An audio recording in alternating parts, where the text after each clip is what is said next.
Hi, welcome to the Conversation of Mass, where we converse about mass.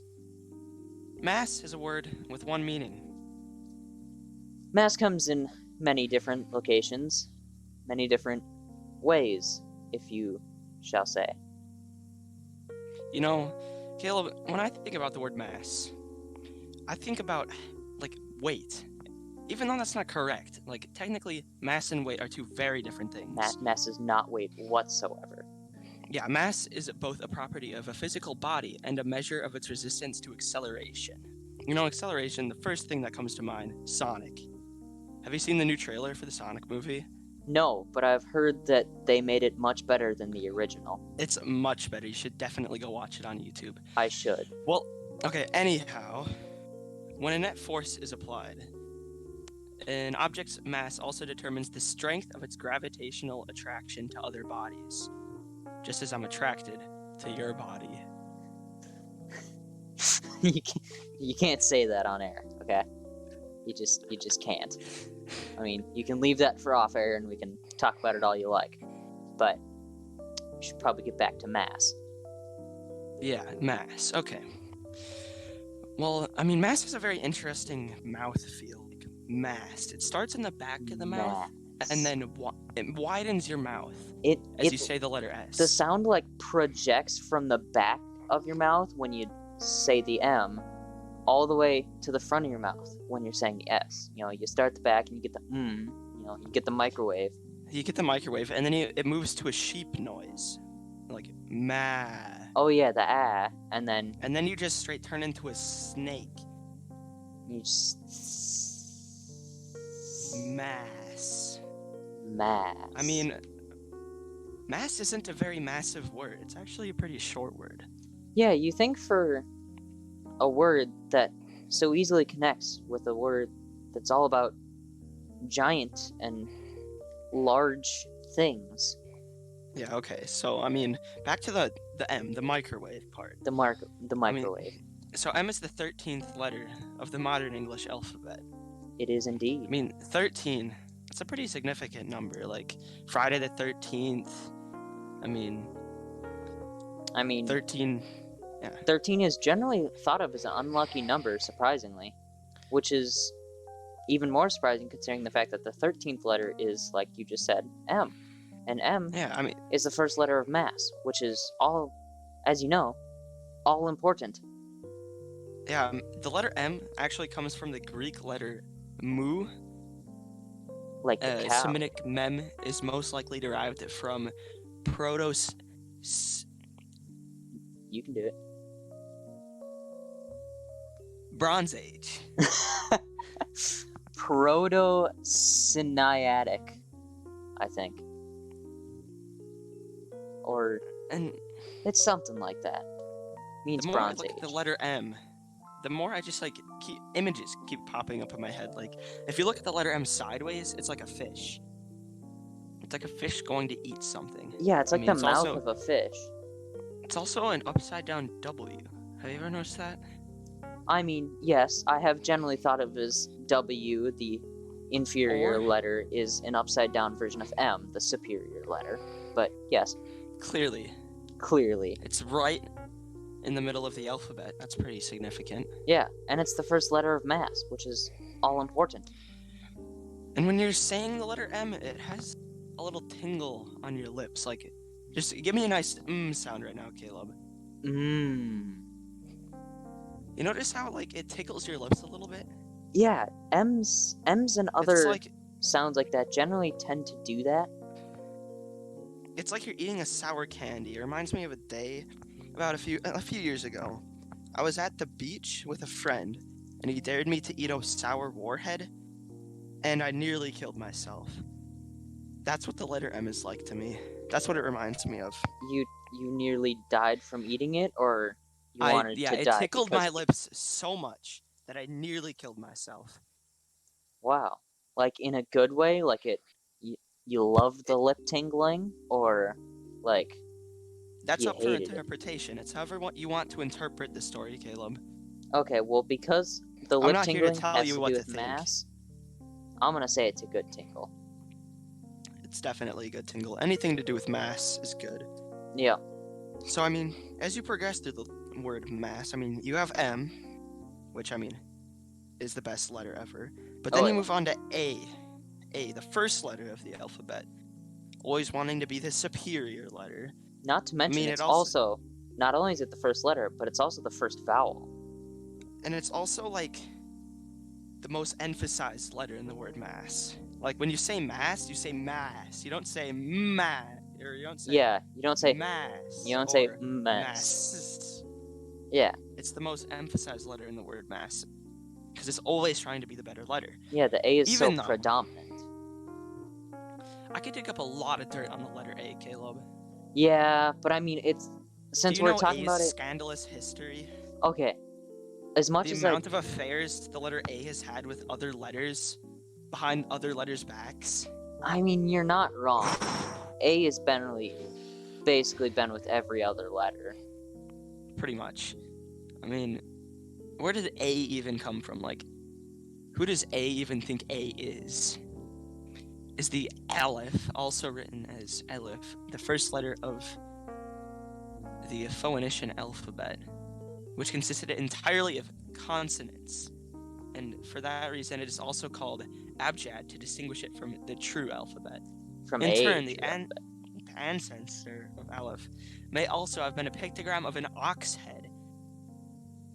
So the letter A originated from an ox head. You know, when I think of an ox, I instantly think of the Oregon Trail. Have you ever played the Oregon Trail? Oh, I used to play that game years ago on like an old iPhone, and it was amazing. Yes, the Oregon Trail, such a classic game. I don't think I ever beat it though. My guys always died. Or I quit. Yeah, you always die so quickly, just like the letter A should. The letter A should back down a little bit and maybe just die, you know? Okay, Ryder, I get it. You have 2 R's in your name and an E, both good letters, but I have an A in my name. And we're also talking about A. I have an A in my last name, Caleb. Yeah, and so do I, but I also have one in my first name. And my middle name. My middle name actually starts with an A. Although I'm not going to say my middle name, because I don't like my middle name. Caleb, that's a pretty sensitive subject. Would you like to speak more about that sensitive subject? Nope. I just... always been called by my first name, so I don't like my middle name. I'm gonna find your middle name and call you only by your middle name from now on. Dear God, please don't. Okay, let's move on to the letter S. We shall. Oh boy, do I have a lot to say about the letter S. S, just looking at it, just look at it, Caleb. It is literally a snake. Have you ever seen S in cursive? It wants to slither into your bed. I mean, like, the letter S. Is that all you were gonna say? It just wants to slither in my bed? It wants to... I mean, that's all I need to say, Caleb. You should be threatened just by that. I am threatened. I'm not gonna tell you what it's gonna do in your bed, but you should be threatened by the fact that it wants to be in your bed. Oh, I'm threatened. No doubt. You should be threatened. But, like, I mean... have you seen S in cursive? It's such I know, bro.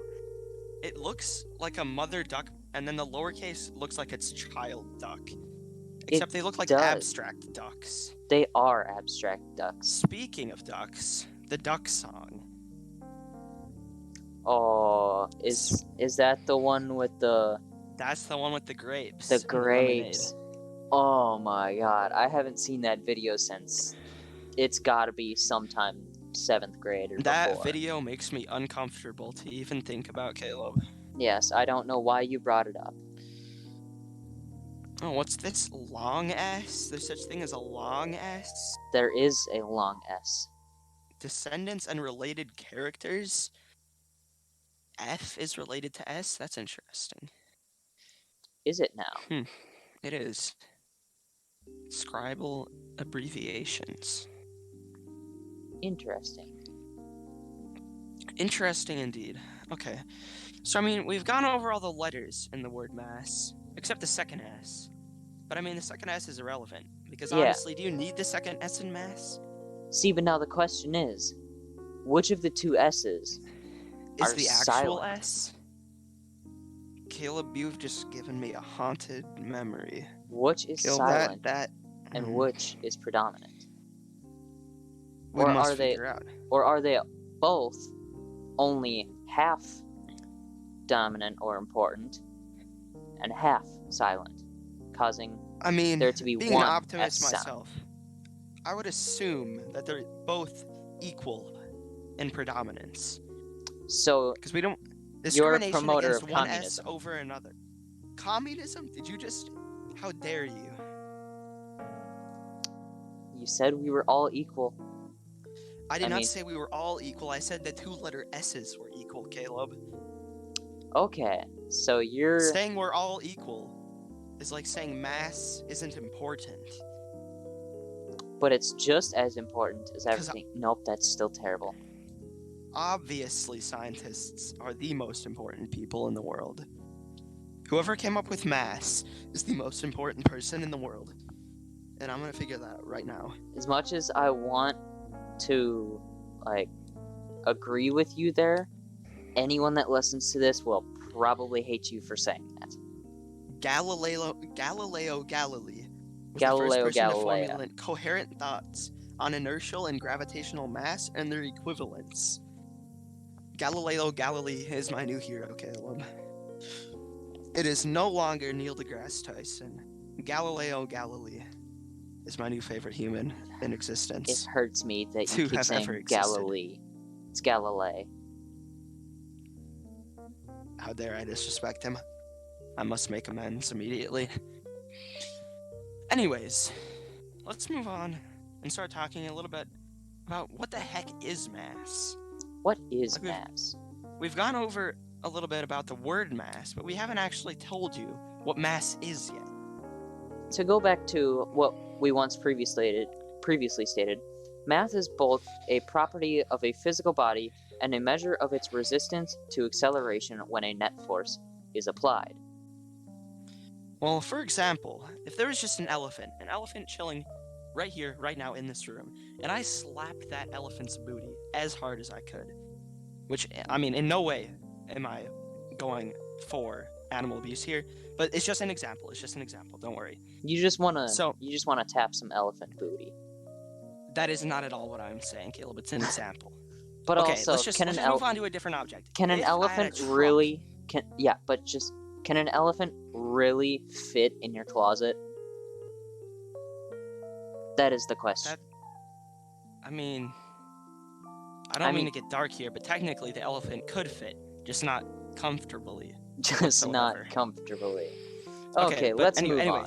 Truck. If there was a truck right now that drove straight through my bedroom, and I slapped that truck because I'm mad at it because it just ran through my bedroom. It's a pretty normal thing to be mad about. Yeah. But my total force applied to that truck, the truck wouldn't move. The truck would be resistant to my acceleration because that truck is so massive. That truck is dummy thick. Look at that truck, Caleb. Imagine that truck in your head right now. Oh, I'm imagining. Yeah, my hand would be bleeding if I tried to slap that truck. See, but that's the thing, is even though you did slap that truck, it actually did move. It's just because it is such a small acceleration and such a massive object that it barely moved. So in theory, if I slapped the truck an infinite number of times, that truck would move an infinite distance. I could slap that truck all the way to Neptune if I wanted to. Oh, yeah. And that's the great thing about mass. Anything is possible, just very difficult. Yeah. It's the same as, stick that truck in space and start slapping it. Your first few slaps, it'll barely do anything. But eventually, it's flying, and you just keep slapping it, and it just keeps gaining speed. Okay. That was a good example, Caleb. I like that example. That was a good example. Slapping to move trucks. on. The basic SI unit of mass is the kilogram. See, I've never understood that name, because why would you want a kilogram? Grams are so useful, and graham crackers. Have you ever had a graham cracker, Caleb? Of course you had. Oh my god, graham crackers. Graham crackers. The honey, the crisp, the baked, wafery goodness. Oh man, it's making my mouth water just think about it. Oh yeah. Then you combine it with sweet cocoa and a puffed horse hoof marshmallow. Puffed horse hoof? Sweet. Yeah, gelatin derived from animal hooves. Oh, yeah. Used to make marshmallows. Yeah, I'm sorry. It's pretty dark. But we'll talk about that in another episode. Anyways, s'mores, kilogram. Well, in physics, mass is not the same as weight, even though mass is often determined by measuring the object's weight using a spring scale rather than a balance scale. So, balance scale, that's your most probably common scale that you'll see, where you balance two objects. Like if I threw Caleb on that scale and then I threw myself on that scale, it'd be pretty balanced because we're both pretty thin and both about the same height. Yeah. But if I threw that truck that I slapped earlier onto that balance and Caleb on the other side, Caleb would be flung into space. Oh, bro, I'd be going for a ride. Yes, you would indeed. That would be amazing. So, I mean, in today's episode of the conversation of mass, we learned about every letter in the word mass, what mass sounds like, and a little bit about mass. See, but you're forgetting one thing. What am I forgetting, Caleb? We've been recording for 17 minutes. We still have another 13 minutes to talk all about mass. Ah, but that's the thing, Caleb. What is the thing? You've got me intrigued.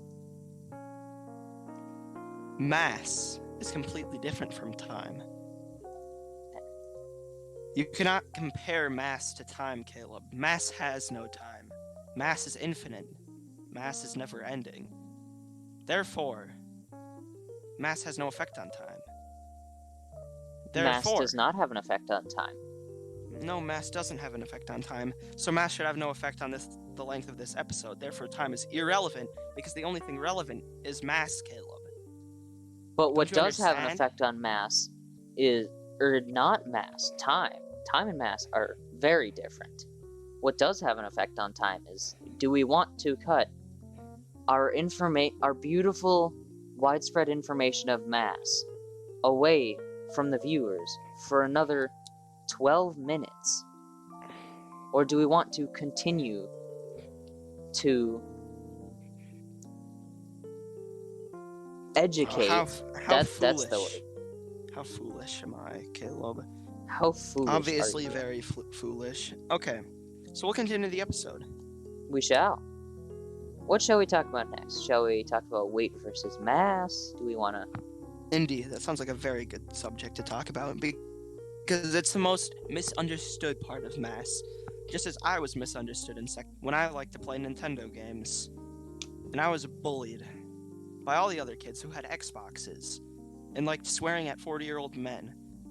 Now I have an Xbox, but I don't swear at 40-year-old men. I just play with my friends. I may or may not have been one of those people that told him to get an Xbox. See, but just like slapping the truck, when you do it enough, eventually that truck will start to move. And you slap that truck enough, and it'll go as far as you want. So you're saying, if I slapped my teacher... That's not what I'm saying at all. That is not a smart idea. I can get good grades. Is that what you're saying, Caleb? Are you telling me to slap my teacher, Caleb? I am not. What I'm not saying is that applying any sort of force to any mass can result to something good. I mean, what if, like, you slapped a Mento, and then every time you slap it, it moves an inch closer to a bottle of Diet Coke? That Mento will eventually fall into that Diet Coke and will explode everywhere. Applying force to mass does not always result in a happy ending. So if mass wrote a job application to force, and then force accepted the application. Oh wait, no, the other way around. If force wrote an application to mass, and mass accepted that application, the force would be applied to that mass, and then the mass would move. It would indeed. Caleb, why don't you tell me a little bit about how things move? Like, why do things move?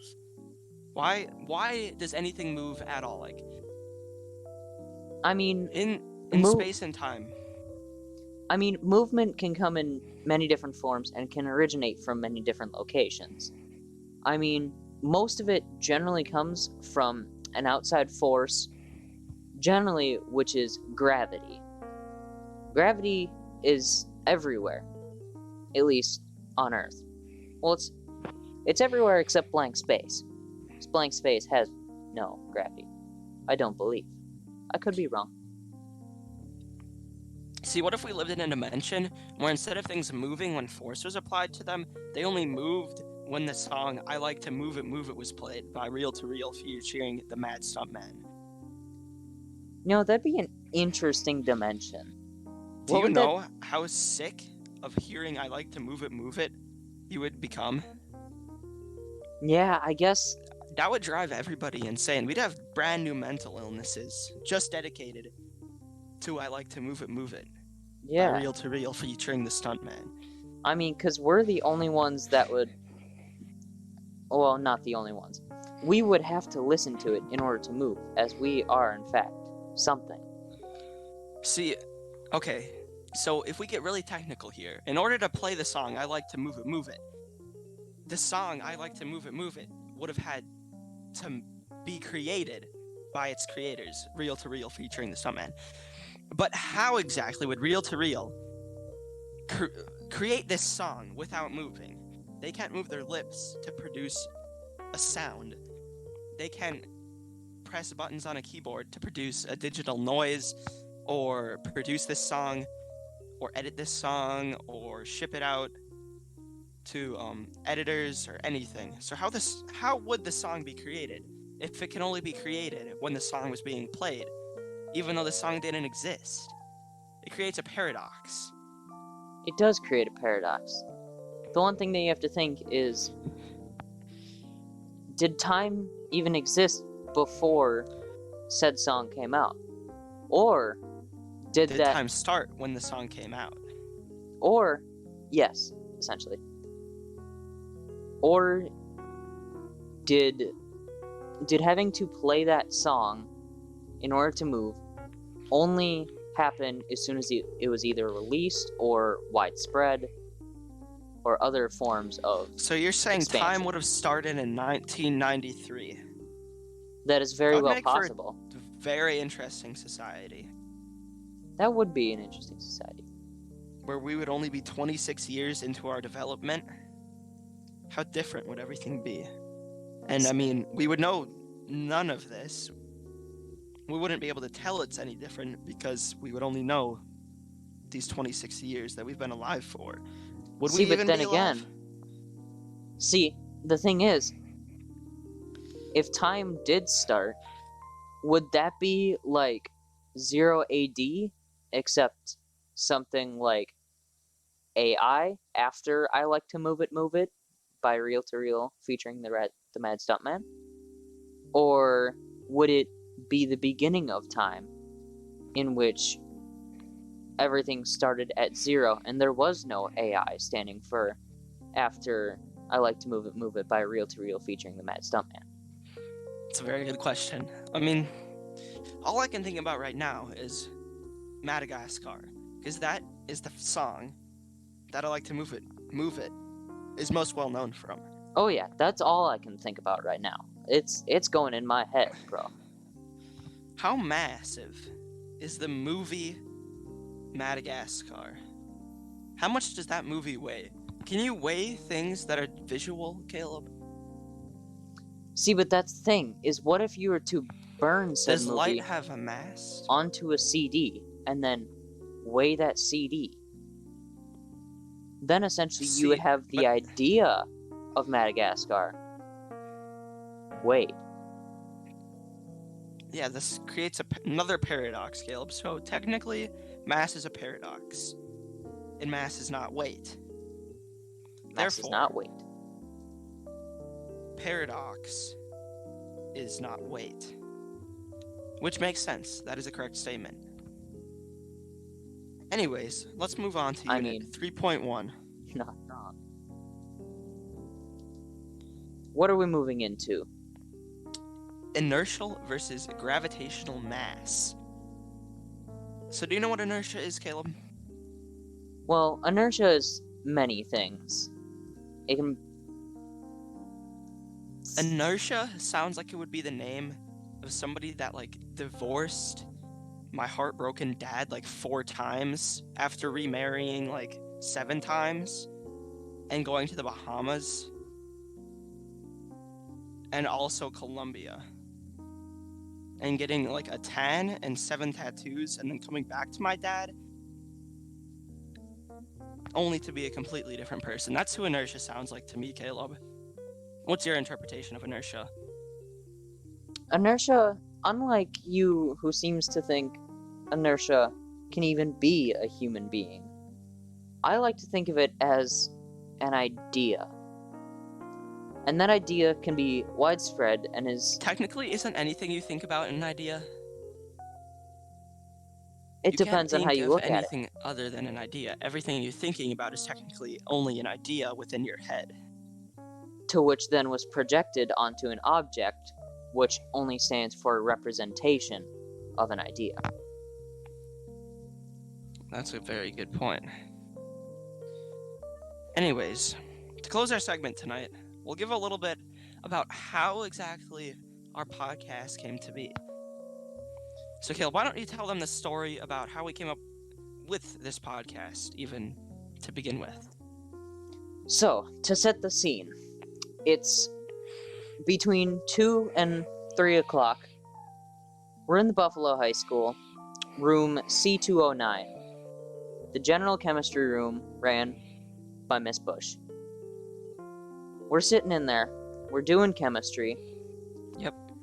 And we start talking about the conservation of mass. Which is a very different thing from the conversation of mass. Yes, the conversation of mass is what we're talking through today. We're having a conversation about mass. Yes, compared to the conservation of mass, which is used when balancing chemical equations to make sure that everything is nice and dandy. Yes, because see, if you have one side of the equation, let's say this one side of the equation is a pretty greedy person. Like, this one side of the equation wants its fair share of mass, but not much more. The other side also needs to be just as greedy and maintain that exact same amount of mass. They have to be agreeing completely and end up with the exact same amount of mass. Because, I mean, where are you going to pull this mass from? Like, right out of your anus? Yeah, mass cannot... mass cannot just be pulled out of your anus, Caleb. Mass cannot just be pulled right out of your anus. That is correct. Mass must be conserved. So, back to how conversation of mass came to be. We're talking about most likely lesson 4.1, where the law of conservation of mass was introduced to the class. You know, we're answering questions as we do, as at that point, we were the most reactive people in the room actually answering questions compared to others which were nearly silent. Yep. So it's us two, Caleb and Ryder, and then Andy's there. You know, Andy Hackett. Andy Hackett, yeah. Andy, he's a good kid. He's honest. He tends to say things before thinking them. Not necessarily before thinking them. He says before brain. But he more of says while brain. But by the time that brain finishes, saying is already done with. So he's, you know, we're all answering questions, and she asks a question, and it's like, okay, why do these have to be equal? Andy blurts out the conversation of mass. And we start thinking, that's interesting. Conversation, like the thing used when two people are conversing through speech to one another, is incredibly close to conservation. One of the most important things to do with chemistry. Also to do with forestry. We must conserve our forests. We must conserve our forests. That is true. We are ruining this planet. Just as Theodore Roosevelt wanted for our great nation. Anyways, go ahead, Caleb. Go 'Twas ahead. indeed. So we start thinking, wow, that's incredibly similar. You know, what if we were to create a conversation of mass? And that's exactly what we did. So we spoke for several nights, several days, to come up with this great idea. We will converse about mass for as long as we see fit to teach the viewers about mass. A very massive subject, if you will. It is indeed. And as we start to conclude our first episode of the Conversation of Mass podcast, just remember, think mass. Good night, everybody. Good night.